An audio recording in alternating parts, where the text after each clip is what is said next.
Hey everyone, welcome back to my channel. I'm Noelle and this is Noelle Roberts Studio, your place for all things Pilates and wellness. And today I have a really fun video for you guys because we are talking about plank and a form fix. So this is such a common exercise to see a lot of issues and a lot of struggle inside of it, mainly because there's so much going on inside of a plank.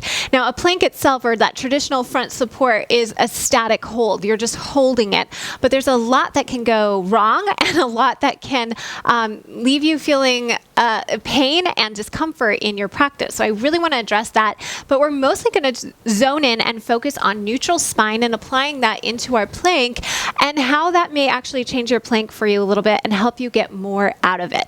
So what I want you to do is go ahead and join me on your mat. We're going to go right into our plank position, and I'm going to cue you through some of the things that may go wrong and hopefully help you fix your form so that you're getting more out of this exercise. Okay, so I want to start off just on hands and knees, or quadruped position, because this is really where you learn your plank first. It's kind of like the baby plank, okay? So a lot happening here, but I want to address the spine mostly in this video. I will have other videos out there just about, shoulder alignment and all of that kind of thing, and I'll touch on it some here, but I really just want to get into that neutral spine. So if you haven't watched my video about neutral spine supine, or when you're lying on your back, I'd highly encourage you to watch that because we're going to be kind of addressing some of those same things. So as we know, neutral spine just means basically all of your natural curves of your spine are in place. Now what can go wrong in a plank is that those curves get changed around, and I'll show you what that looks like. So if we come into our quadruped here, oftentimes when we're looking for that neutral spine, we'll see things start to go awry, like perhaps our chin is thrust forward, right? That creates almost too much extension in the cervical spine. Or we'll see things like rounding through the upper back, right? And that creates flexion in the thoracic spine, so we've lost our neutral there. Or we'll see things like caving in the low back and the tailbone extending up to the ceiling. And that is where a lot of people actually really struggle in their plank. Your belly spills to the ground, and you are going to find yourself in some significant back pain very quickly if you stay here too long. So what we're looking for is that neutral alignment. And I like to start from my tailbone and just kind of check in all the way up through the crown of my head. So I start here with my knees right underneath my hips, and I want to feel that if I were balancing a cup right on my sacrum, it would be nice and level. It wouldn't be spilling out towards my tailbone, and it wouldn't be dropping out towards my low back. It would just be nice and level. Now, the core muscles here of the TVA and the pelvic floor are super vital because that's what actually is going to give your pelvis all of that stability to hold that position well. So we really want to think about that deep breathing. We want to think about engaging that pelvic floor. We want to think about pulling that TVA or wrapping everything in nice and firm there to support that position for your low spine. Then as we move up, we find there's that natural curve, right, of our low back. It's not too much and it's not too big. It's the Goldilocks, just right, okay?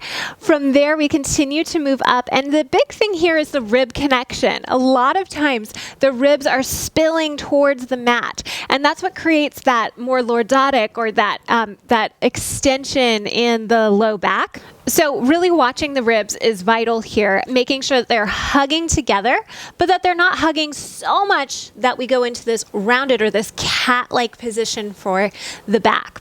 Then from there, we move through. So I want to think about the shoulder girdle and really thinking about a wide, broad shoulder setup here, where we're expanding nice and wide into those shoulders, thinking about pulling our chest up into our backs, and then thinking about really taking those wide, deep lateral breaths that Pilates is so known for, rather than thinking about breathing into our bellies.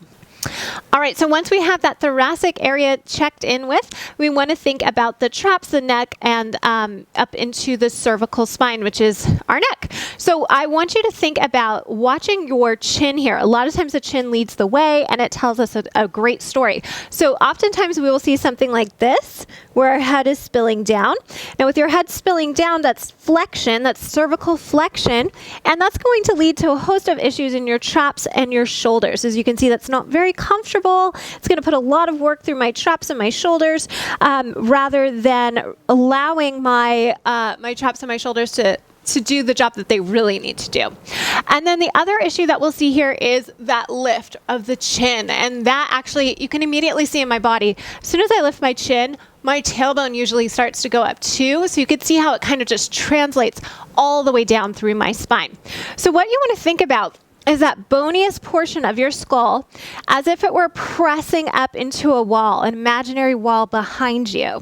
That way, your cervical spine stays neutral, the curves are in place, and you really want to think about axial elongation here, or want to think about really lengthening out through the spine, as if the tip of your head or the crown of your head is the tip of an arrow and it's shooting out in front of you. This is going to help you avoid compressing into those discs and those vertebrae of your spine.